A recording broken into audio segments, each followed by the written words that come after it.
اذا الجزائريين هما اللي مروها لنا بحكم اننا حنايا منطقه حدوديه مع الجزائر، وما كانش الحدود يعني كانوا هما عندنا وحنا عندهم، وكنتبادلوا كل شيء، وعندنا اكلات بزاف يعني مشاركين مع الجزائريين لاننا خوت وتبادلنا بزاف الحوايج.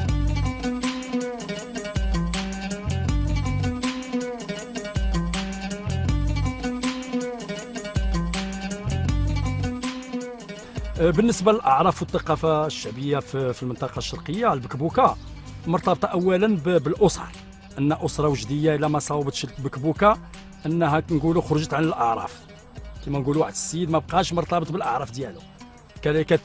كتمشي تزورو غادي يحط لك الماكله، غادي يحط لك البكبوكه، كتقول هذا انسان وجدي. ولكن الا ما حطلكش البكبوكه يعني انه خرج على ديك الاعراف والثقافه الشعبيه ديالنا هنا في المنطقه.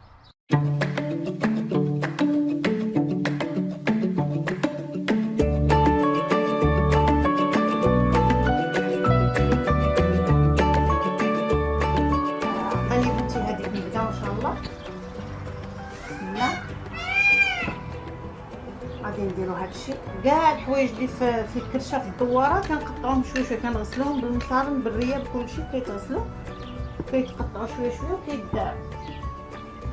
عطيني البصله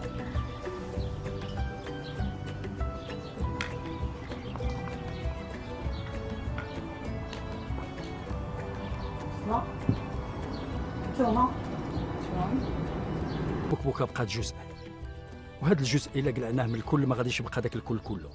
الاضحيه جات في العيد، البكبوكه ولات حتى هي نقطه من النقاط اللي غادي نطرقوا لها في العيد الكبير.